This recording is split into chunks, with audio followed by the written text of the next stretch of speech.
Hello everyone, কেমন আছো সবাই? আশা করছি ভালো আছো। তো আমরা দিল্লির সুলতানি সাম্রাজ্যের যে হিস্ট্রিটা কভার করছিলাম সেটার আজকে পরবর্তী লেকচারটা নিয়ে চলে এসেছি আমরা। এখানে তুগলক সাম্রাজ্যের আমরা আগের দিন পার্ট 1 করেছিলাম, আজকে পার্ট 2টা কমপ্লিট করবো তুগলক সাম্রাজ্যের। এবং এই জন্য যে বাকি সিরিজগুলো আগে যে আমরা যেগুলো করেছি, বাকি যে ভিডিওসগুলো, সেগুলো তোমরা যদি দেখে না থাকো তাহলে অবশ্যই ডেসক্রিপশনে লিঙ্ক দেওয়া আছে, সেখান থেকে তোমরা দেখে নিতে পারো। আগেরগুলো না দেখলে তোমরা এই পুরো সিরিজটাকে ক্যাচ আপ করতে পারবে না, তাই তোমরা অবশ্যই আগেরগুলো দেখো, তারপর এটা দেখলে তোমরা পুরো জিনিসটাকে ক্লিয়ার করে বুঝতে পারবে। আর যদি আগেরগুলো দেখে থাকো তাহলে তো কোনো অসুবিধাই নেই। ভিডিও শুরু করার আগে তোমরা আমাদের দুটো চ্যানেল আছে, government job aspiration and WBCS aspiration, দুটো চ্যানেলকেই সাবস্ক্রাইব করবে, যেখানে আমরা একাধিক বিভিন্ন সিরিজ, আমাদের বিভিন্ন টপিক ওয়াইজ সিরিজ চলছে। যেমন এখানে মডার্ন হিস্ট্রি সিরিজ আছে, আমাদের যে স্ট্র্যাটেজি, বিভিন্ন এক্সামগুলোকে ক্লিয়ার করার স্ট্র্যাটেজি, ইংলিশ সিরিজ, সব কিছু এখানে চলছে। দেখো, আমরা এই টেবিলটা তো বহুবার দেখেছি, যেটি 320 বছরের যে সুলতানি সাম্রাজ্যের ইতিহাস, যেখানে মামেলুক বংশ প্রথমে এসেছিল, তারপরে খলজি বংশ, এবং তারপরে আমাদের তুগলক বংশ চলছে। তুগলক বংশ 94 বছরের শাসন, দিল্লিতে 94 বছর শাসন করেছিল, এবং এটা ছিল হচ্ছে দিল্লির সুলতানি সাম্রাজ্যের ইতিহাসে সবচেয়ে দীর্ঘকাল চলা একটা সাম্রাজ্য। এবং এটা দীর্ঘকাল শুধু নয়, এই যে সাম্রাজ্যের বিস্তারটা ভৌগোলিক দিক থেকে সবচেয়ে বড় জায়গা কভার করেছিল। এই ভৌগোলিক বিস্তারটা সবচেয়ে বড় জায়গা কভার করেছিল, প্রায় বলা যায় পুরো ভারতকে দখল করে নিয়েছিল।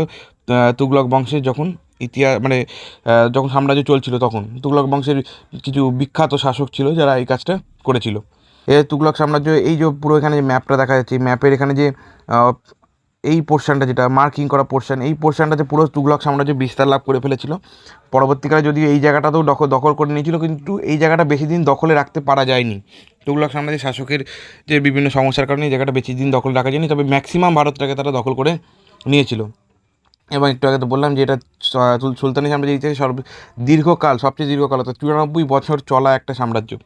এর থেকে বড় সাম্রাজ্য সুলতানি সাম্রাজ্যের ইতিহাসে দেখা যায় না। এখানে আমরা এই টেবিলটাতে দেখতে পাচ্ছি তুগলক সাম্রাজ্যের বিভিন্ন যে শাসকেরা ছিলেন তাদের বিভিন্ন নাম। তার মধ্যে প্রথমে ছিলেন গিয়াসউদ্দিন তুগলক, যিনি কিনা তুগলক সাম্রাজ্যের বা তুগলক বংশের প্রতিষ্ঠাতা ছিলেন। তারপরে তার পুত্র মোহাম্মদ বিন তুগলক। এই আগের দিন গিয়াসউদ্দিন তুগলক এবং মোহাম্মদ বিন তুগলক আমরা পুরো কভার করেছিলাম, পুরো বিষয়টা আলোচনা করেছিলাম। আজকে আমরা ফিরোজ শাহ তুগলক থেকে শুরু করে বাকি পোর্শনটা কমপ্লিট করে দেবো। কী বললাম, বোঝা গেছে? আচ্ছা, ফিরোজ শাহ তুগলক 1351 সালে সিংহাসনে বসেন এবং 1388 সালে তার মৃত্যু হয়। ফিরোজ শাহ তুগলক কে ছিলেন? ফিরোজ শাহ তুগলক ছিলেন মোহাম্মদ বিন তুগলকের কাকার ছেলে, অর্থাৎ কাজিন ছিলেন। ঠিক আছে। আচ্ছা, 1350 সালে সিন্ধ প্রদেশে মোহাম্মদ বিন তুগলকের মৃত্যু হওয়ার পরে এখানে 1350 সালে বিন তুগলকের মৃত্যু হয় এবং ফিরোজ শাহ তুগলক সিংহাসনে বসে 1351 সালে। তাহলে এই যে প্রায় যে এক বছর, 1 ইয়ার, এই এক বছর তুগলক সাম্রাজ্যের বিভিন্ন উত্তরাধিকারদের মধ্যে একটা পাওয়ার স্ট্রাগল বা পাওয়ার ভ্যাকুয়াম ক্রিয়েট হয়েছিল। তার কারণ কি? তার কারণ হচ্ছে সকলে ভয় পেয়ে গিয়েছিল যে এই সাম্রাজ্যটা ঠিক অতটা স্টেবল নয়, কারণ এখানে যারাই সিংহাসনে আসছে তারা ঠিকঠাক করে কেউ পারছে না সিংহাসনে বসে রাজত্ব করতে, বা কারোর ক্ষেত্রে সে অল্প দিনে মারা যাচ্ছে, এরকম একটা ব্যাপার। তো সেই কারণে অনেকেই ভীত সন্ত্রস্ত হয়ে গিয়ে সিংহাসনে বসতে রাজি হচ্ছিল না। তখন সেই রকম অবস্থায় ফিরোজ শাহ তুগলক সিংহাসনে বসে এবং সিংহাসনে বসে তিনি সাম্রাজ্য বিস্তারের চেয়ে সুশাসনের উপর বেশি জোর দেন। তিনি যতটুকু সাম্রাজ্য ছিল সেই সাম্রাজ্যটুকুকে সুশাসন করার উপর জোর দেন বেশি করে। কী বললাম, বোঝা গেছে? তার সময় বাংলা, মালব্য, গুজরাট, এইসব অঞ্চলগুলো যদিও সুলতানি সাম্রাজ্য থেকে ছিটকে আসে, অর্থাৎ বেরিয়ে চলে আসে, তারা নিজে থেকে স্বাধীন করে ঘোষণা করে। বাংলায় ইলিয়াস শাহী বংশ তৎকালীন সময় খুব গুরুত্বপূর্ণ। আমরা নেক্সট ভিডিওতে যদিও এটা নিয়ে আলোচনা করব। কী বললাম, বোঝা গেছে? তো আমরা এবার ফিরোজ শাহ তুগলকের শাসন ব্যবস্থা সম্পর্কে একটু দেখে নেব। ফিরোজ শাহ তুগলক ছিলেন একজন ধর্মপ্রাণ মানুষ, অর্থাৎ তিনি ধার্মিক ব্যক্তি ছিলেন। সেই কারণে তিনি উলেমাদের পরামর্শ নিয়ে, উলেমারা আমরা জানি মুসলিম সম্প্রদায়, উলেমা একটা উচ্চ স্তরে খুব বিলং করে তারা, এবং তাদেরকে আর কি তাদেরকে অনেক শ্রদ্ধা এবং সম্মান দেওয়া হয় মুসলিম ধর্মের ক্ষেত্রে বা মুসলিম সমাজে। সেই উলেমাদের পরামর্শ নিয়ে সাম্রাজ্য পরিচালনা করতে শুরু করেন ফিরোজ শাহ তুগলক। শুধু তাই নয়, তিনি তার সমগ্র রাজ্যে শরিয়া আইনকে চালু করে দেন। শরিয়া আইন হচ্ছে যে মুসলিম যে নীতি রেওয়াজ, তাকে শরিয়া আইন বলে, সেটা তিনি চালু করে দেন এবং শরিয়া আইন অনুযায়ী তিনি সাম্রাজ্যের পরিচালনা শুরু করেন। আচ্ছা, তিনি কঠোরভাবে অমুসলিমদের ওপর জিজিয়া কর লাগু করে দেন। জিজিয়া করটা কী জিনিস? জিজিয়া করের নামটা বহুবার আমরা শুনেছি। জিজিয়া কর কেবলমাত্র অমুসলিমদের ওপর চালু হতো এবং এটা টাইপ অফ প্রোটেকশন ট্যাক্স ছিল। এটা টাইপ অফ প্রোটেকশন ট্যাক্স বলা হতো। অর্থাৎ অমুসলিমরা মুসলিম সাম্রাজ্যের অধীনে থাকছে, সেই থাকার জন্য তাদেরকে সুলতানকে একটা প্রোটেকশন ট্যাক্স দিতে হতো। সুলতান যে তাদের প্রোটেকশন দিচ্ছে সেটা হচ্ছে ট্যাক্স দিতে হতো, সেটাকে জিজিয়া কর বলা হতো। ফিরোজ শাহ তুগলক খুব কঠোরভাবে চালু করেন এবং আগের ক্ষেত্রে দেখা গেছে যে যত সুলতান জিজিয়া কর চালু করেছেন তারা কিন্তু ব্রাহ্মণ, হিন্দু সমাজের যে উচ্চ বর্ণের মানুষ ব্রাহ্মণ তাদেরকে কিন্তু তাদের ওপর লাগু করেননি, কিন্তু ফিরোজ শাহ তুগলক এটা ব্রাহ্মণদের ওপরে এই করটা লাগু করেন। কী বললাম, বোঝা গেছে? আচ্ছা, ফিরোজ শাহ তুগলক ইকতা ব্যবস্থাকে সংস্কার করেন, ইকতা ব্যবস্থা সংস্কার করে এবং তাকে বংশানুক্রমিক পদে পরিণত করে দেন। সেটা বংশানুক্রমিক মানে কি, তারা আগে কী হতো, যে যোগ্য ব্যক্তি সেই ইকতা পেত, ইকতার দায়িত্ব পেত, কিন্তু এবার থেকে তিনি কী করলেন, যেটাকে বংশানুক্রমিক পদে পরিণত করলেন। আচ্ছা, ফিরোজ শাহ তুগলক কঠোর শাস্তি দেওয়া, যেমন মুন্ডচ্ছেদ করে দেওয়া, মানে মাথা কেটে দেওয়া, চুরি করলে হাত কেটে দেওয়া, এই সব ব্যাপার তিনি বন্ধ করে দেন। যেহেতু তিনি শান্তিপ্রিয় এবং ধর্মপ্রাণ মানুষ ছিলেন, তাই তিনি এই বিষয়গুলোকে তিনি তার সাম্রাজ্য থেকে বন্ধ করে দেন। ক্লিয়ার? ফিরোজ শাহ তুগলক কৃষি এবং সেচ ব্যবস্থার বিপুল সংস্কার করেছিলেন। তিনি মানে কৃষি এবং সেচ ব্যবস্থার প্রতি তার একটা আলাদা কী বলবো টান ছিল বলা যেতে পারে। তিনি এগুলোর খুব বিপুল সংস্কার করেছিলেন। তিনি যমুনা থেকে হিসার পর্যন্ত এবং শতদ্রু থেকে হানসি পর্যন্ত দুটি খাল খনন করেছিলেন কৃষির উদ্দেশ্যে। এছাড়াও তিনি একাধিক জলাধার, কূপ ইত্যাদি নির্মাণ করেন যাতে কৃষিকার্যে সুবিধা হয়। ঠিক আছে, কিন্তু তিনি এত কিছু করেছিলেন, ফ্রিতে করেননি। তিনি ছিলেন দিল্লির প্রথম সুলতান যিনি সেচ কর লাগু করেছিলেন, যে এই যে এত কিছু কর জিনিস বানাচ্ছে, যে এত কিছু কূপ বানাচ্ছে, তারপর এত কিছু খাল খনন করছে, এর জন্য যে কৃষিতে যে জলসেচ করা যাচ্ছে, এর জন্য সরকারকে বা সাম্রাজ্যকে বা সুলতানকে কৃষকদের একটা কর দিতে হতো, যেটাকে সেচ কর বা ইরিগেশন ট্যাক্স বলা হতো। ক্লিয়ার? আচ্ছা, ফিরোজ শাহ তুগলক দিওয়ানি বান্দেগান নামে একটি দপ্তর তৈরি করেছিলেন, যেখানে কৃতদাসদের পুরো ব্যাপারটাকে, কৃতদাসদের পুরো সমস্যা হলে বা কৃতদাসদের কেনা বেচার ক্ষেত্রে যা যা ব্যাপার ছিল সেটা কন্ট্রোল করা হতো, কারণ তার সময় কৃতদাসের সংখ্যা প্রচুর প্রচুর প্রচুর বেড়ে যায়। ক্লিয়ার? আচ্ছা, এরপরে তিনি দিওয়ানি খাইরিয়াত নামে আর অন্য একটি দপ্তর তৈরি করেন, যেটি কিনা অনাথ এবং বিধবাদের উন্নতির ব্যবস্থা করেছিল, তাদেরকে সাহায্য প্রদান করতো দিওয়ানি খাইরিয়াত। তাহলে দুটো দপ্তর, দিওয়ানি খাইরিয়াত আর দিওয়ানি বান্দেগান, এই দুটো দপ্তর তিনি স্থাপন করেছিলেন। দিওয়ানি বান্দেগান ছিল কৃতদাসদের জন্য, আর দিওয়ানি খাইরিয়াত ছিল হচ্ছে অনাথ এবং বিধবাদের উন্নয়ন কল্পে। ক্লিয়ার? আচ্ছা, তিনি ফিরোজ শাহ তুগলক এছাড়াও কী করেছিলেন, একাধিক হাসপাতাল, বিবাহ কেন্দ্র স্থাপন করেছিলেন এবং তিনি আরেকটা গুরুত্বপূর্ণ কাজ, তিনি তার সাম্রাজ্যে গরিব পরিবারের যদি কোনো মেয়ে থাকে তাদের বিয়ের জন্য রাজ্যের তরফ থেকে পণ দেওয়ার ব্যবস্থা করেছে। ডাউরি যেটা দেওয়া হতো সেটা রাজ্যের তরফ থেকে দেওয়া হতো বা সুলতানের পক্ষ থেকে সেই ডাউরিটা প্রদান করা হতো। এগুলো ছিল তার একটা কী বলবো, একটা মানবিক দিক। ঠিক আছে, তিনি খুব মানবিক ছিলেন এইসব ক্ষেত্রে, তিনি মানুষের উন্নতি করতে চাইতেন, কিন্তু তিনি কিন্তু কখনোই এত কিছু করেছেন, কিন্তু কখনোই তিনি কিন্তু সাম্রাজ্য বিস্তারের দিকে নজর দেননি।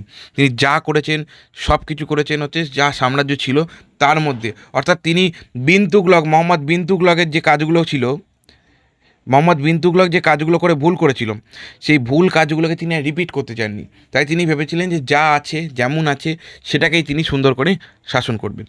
ক্লিয়ার? চলো, আচ্ছা, এবার আমরা দেখে নিই ফিরোজ শাহ তুগলকের কিছু স্থাপত্য ও নির্মাণ। প্রথমেই ফিরোজ শাহ তুগলক 300-রও বেশি শহর নির্মাণ করেছিলেন। 300-রও বেশি শহর নির্মাণ করে, যার মধ্যে গুরুত্বপূর্ণ ফিরোজাবাদ বর্তমানে দিল্লির একটা অংশ, অর্থাৎ একটা দিল্লি যে আজকে দিল্লি বলতে বুঝি, দিল্লির 7টা শহর নিয়ে তৈরি, 7টা শহরের একটা হচ্ছে ফিরোজাবাদ।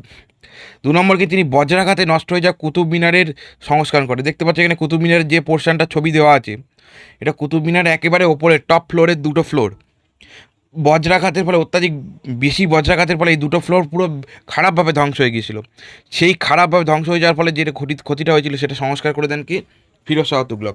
এই কারণে আমরা দেখি যে আমাদের যে কুতুব মিনার সেটা বাকি পোর্শনটা রেড স্যান্ডস্টোন দিয়ে তৈরি হলেও ওপরে 2টো পোর্শনে মার্বেলের টাচ পাওয়া যায়, এই কারণে, কারণ এটা পরবর্তীকালে তৈরি হয়েছিল। ক্লিয়ার? আচ্ছা, তিনি অর্থাৎ ফিরোজ শাহ তুগলক টোপরা এবং মিরাট থেকে 2টি অশোক স্তম্ভ তুলে এনে ফিরোজাবাদে স্থাপন করেছিলেন। টোপরা এবং মিরাটে 2টো অশোক স্তম্ভ লাগানো ছিল। মৌর্য সাম্রাজ্যের সময় বা মৌর্য শাসক সম্রাট অশোক এই অশোক স্তম্ভগুলো ওখানে বসিয়েছিলেন। সেগুলোকে ওখান থেকে তুলে এনে ফিরোজ শাহ তুগলক তার নিজের রাজ্য ফিরোজাবাদ সেখানে প্রতিষ্ঠা করে। ফিরোজাবাদ বলতে আজকে সবচেয়ে ভালো বোঝায় আজকের দিনে যেখানে ফিরোজ শাহ কোটলা স্টেডিয়ামটা অবস্থিত, ওই জায়গাটা ফিরোজাবাদ নামে পরিচিত। ক্লিয়ার? আচ্ছা, তিনি সমগ্র ফিরোজাবাদ শহর জুড়ে একাধিক মন্দির, উদ্যান এবং স্থাপত্য নির্মাণ করেছিলেন। এবং এটা কি করে জানা যায়? এটা জানা যায় তৈমুরলং, আমরা জানি তৈমুরলং ভারত আক্রমণ করেছিল কত সালে? 1398 সালে। তৈমুরলং যখন 1398 সালে ভারত আক্রমণ করে, স্পেশালি দিল্লি আক্রমণ করে, তখন তিনি আক্রমণ করার পর দিল্লিতে বেশ কিছুদিন ছিলেন। তিনি যখন ছিলেন তিনি ফিরোজাবাদেই স্টে করেছিলেন, অর্থাৎ ফিরোজাবাদেই ছিলেন, এবং সেই কারণে তার যে যুদ্ধ বিবরণী সেখানে ফিরোজাবাদের সম্পর্কে অনেক কিছু জানা যায়। তিনি নিজেও বলেছেন যে ফিরোজাবাদে একাধিক ভালো ভালো বড় বড় মসজিদ ছিল, একাধিক উদ্যান ছিল, স্থাপত্য ছিল, এই বিষয়গুলো কী বললাম, বোঝা গেছে? ক্লিয়ার? এবার দেখো, আমরা আগেই বলেছি যে মোহাম্মদ বিন তুগলক, অর্থাৎ মোহাম্মদ বিন তুগলককে আমি যদি এমবিটি লিখি, মোহাম্মদ বিন তুগলক যখন বেঁচে ছিলেন তখন থেকেই আস্তে আস্তে তুগলক সাম্রাজ্যের খানিকটা ভাঙন ধরতে থাকে। যেমন 1338 সালে বিন তুগলকের সময় বাংলা স্বাধীন সাম্রাজ্য হিসেবে আত্মপ্রকাশ করে এবং মোহাম্মদ ইলিয়াস শাহ তিনি নিজেকে বাংলা সুলতান বলে ঘোষণা করেন এবং বাংলায় ইলিয়াস শাহী বংশ প্রতিষ্ঠা করেন। এর আগেও আমরা এই বিষয়টা দেখেছি, যদিও পরের ভিডিওতে আমরা এই নিয়ে ডিসকাস করব। আচ্ছা, 1359 সাল নাগাদ ফিরোজ শাহ তুগলক বাংলা আক্রমণ করেন বাংলাকে পুনর্দখল করার জন্য, এবং বাংলা দখল করে তিনি তৎকালীন বাংলার যে রাজধানী পান্ডুয়া, সেই পান্ডুয়া পর্যন্ত তিনি দখল করে নেন। তখন ইলিয়াস শাহ দেখে যে তো ভালো লক্ষণ না, তখন ইলিয়াস শাহ কী করেন, ইলিয়াস শাহ ফিরোজ শাহ তুগলকের সঙ্গে সন্ধি করেন এবং কোশি নদীকে, বিহারের যে কোশি নদী আছে সেই কোশি নদীকে দুই সাম্রাজ্যের সীমানা নির্ধারণ করা হয়। কোশি নদীকে দুই সাম্রাজ্যের সীমানা হিসেবে নির্ধারণ করা হয় এবং বলা হয় যে কোশি নদীর এই পারে সুলতান কোনোদিনও আসবে না। কী বললাম, বোঝা গেছে? এতে যদিও লাভ আসলে কিন্তু হয়েছিল ইলিয়াস শাহের, মোহাম্মদ ইলিয়াস শাহের হয়েছিল, যদিও এটা আমরা পরে যখন ইলিয়াস শাহী বংশ বা সুলতানি যুগে বাংলার ইতিহাস পড়বো সেটা আমরা তখন দেখে নেব। আচ্ছা, তাহলে এবার ইলিয়াস শাহের সঙ্গে সন্ধি করে 1359 সালে সন্ধি করে উনি ফিরে যাচ্ছিলেন, ফিরোজ শাহ তুগলক দিল্লিতে যাওয়ার পথে 1360 সালে, এটা এক হবে একটা চাপা পড়ে গেল, 1360 সালে ফিরোজ শাহ তুগলক উড়িষ্যা আক্রমণ করেন। উড়িষ্যা আক্রমণ করে এবং উড়িষ্যা আক্রমণ করে ব্যাপক লুটপাট চালায়। ইভেন বলা হয় যে তিনি জগন্নাথ মন্দিরকে শূন্য করে দিয়েছিলেন, এত লুটপাট করেছিলেন। কেন বোঝা গেছে? তিনি লুটপাট করেন, মানে তিনি বাংলায় দখল করতে পারলেন না, তাই কী করবেন, তিনি একটা কিছু তো নিয়ে যেতে হবে, দ্যাটস ওয়াই ওড়িশাকে আক্রমণ করে নিয়ে চলে যান। আচ্ছা, ফিরোজ শাহ তুগলক কাংড়া, গুজরাট, সিন্ধ অঞ্চলের থাট্টা এইসব জায়গার বিদ্রোহগুলোকে দমন করেছিলেন। এই সবগুলো আসলে কিছু ছিল কি, এগুলো হচ্ছে সুলতানি সাম্রাজ্যের অধীনস্থ জায়গা ছিল এইসব অঞ্চলগুলো। এই জায়গাগুলোতে কী হয়, বিদ্রোহ শুরু হয় সুলতানি সাম্রাজ্য থেকে বেরিয়ে স্বাধীন হওয়ার। সেই বিদ্রোহগুলোকে কিন্তু ফিরোজ শাহ তুগলক খুব সুন্দরভাবে দমন করেছিলেন। দেখো, বারবারই বলছি, তিনি কিন্তু নতুন কোনো টেরিটরি ক্যাপচার করেননি। তুমি যদি বলো বাংলায় তিনি আক্রমণ করতে গিয়েছিলেন, বাংলা কিন্তু সুলতানি সাম্রাজ্যেরই অধীনস্থ ছিল, কিন্তু সেটা কোনো কারণে বেরিয়ে গিয়েছিল 1338 সালে। তো বিন তুগলক কেন আসেনি তখন, এটাও তো মনে হতে পারে। বিন তুগলক এই কারণেই আসেনি কারণ বিন তুগলক তখন অন্যদিকে দক্ষিণ ভারতে নিয়ে ব্যস্ত, দক্ষিণ ভারত বা গুজরাটের ওই অঞ্চলটা নিয়ে ব্যস্ত, সেই কারণে তিনি বাংলার দিকে ফোকাস করতে পারেননি। তাই ফিরোজ শাহ তুগলক কী করলেন, ফিরোজ শাহ তুগলক চেষ্টা করলেন বাংলাটাকে যদি আবার পুনরায় দখল করা যায়, সেই কারণে ফিরোজ শাহ তুগলক এসেছিল। এটা তাহলে কি, তিনি নিজের সাম্রাজ্যই পুনরুদ্ধার করতে আসেন, নতুন কোনো সাম্রাজ্য নয়, নতুন কোনো টেরিটরি দখল করতে তিনি যাননি। এটা কিন্তু খুব ভালোভাবে আমাদেরকে খেয়াল করতে হবে। ক্লিয়ার? আচ্ছা, যে আমি যেটা বললাম এখনই, যে ফিরোজ শাহ তুগলক কখনোই সাম্রাজ্য বিস্তারের চিন্তা বা চেষ্টা কোনোটাই করেননি। ক্লিয়ার? আচ্ছা, বিন তুগলকের সময় থেকেই তুগলক সাম্রাজ্য দুর্বল হতে শুরু করে এবং 1388 সালে যখন ফিরোজ শাহ তুগলকের মৃত্যু হয়, তারপরে যে তুগলক সাম্রাজ্যের দুর্বলতা সেটা অত্যাধিক মাত্রায় বেড়ে যায় এবং এর পরবর্তী যে শাসকেরা এসেছিল, তো আমাদের ফিরোজ শাহ তুগলকের পরবর্তী যে তুগলক বংশের শাসকেরা, তারা বলতে গেলে অকর্মণ্য ছিল। ঠিক আছে? সেই অকর্মণ্যতা দেখানোর কারণেই আর কি সাম্রাজ্যটা ধীরে ধীরে ভেঙে পড়ে। কী বললাম, বোঝা গেছে? এবং তারপরে সবচেয়ে বড় কারণ সাম্রাজ্য ভেঙে পড়া, সেটা হচ্ছে 1398 সালে তৈমুরলঙের দিল্লি আক্রমণ। আচ্ছা, এখানে যে ছবিটা দেখতে পাচ্ছ এটা হচ্ছে ফিরোজ শাহ তুগলকের সমাধিস্থল, the tomb of Firoz Shah Tughlaq. ঠিক আছে? আচ্ছা, তৈমুরলঙের ভারত আক্রমণ তাহলে 1398 সালে হয়েছিল, যেটা কিনা তুগলক সাম্রাজ্যকে আরও বেশি মাত্রায় ভেঙে যেতে বাধ্য করেছিল। ক্লিয়ার? আচ্ছা, ফিরোজ শাহ তুগলকের পরবর্তী শাসকেরা কারা কারা ছিলেন চলো একটু দেখে নেওয়া যাক। দেখো, আমরা এই তুগলক সাম্রাজ্যের যে পুরো লিস্ট দেখো, ফিরোজ শাহ তুগলকের পরে এসেছিল তুগলক খান, তারপরে আবু বকর শাহ, নাসিরুদ্দিন শাহ এবং পরবর্তী কিছু সুলতান, এরা এসেছিলো। মানে এখানে 3জন সুলতানের ছিল, তাদের নাম উল্লেখ করার দরকার নেই।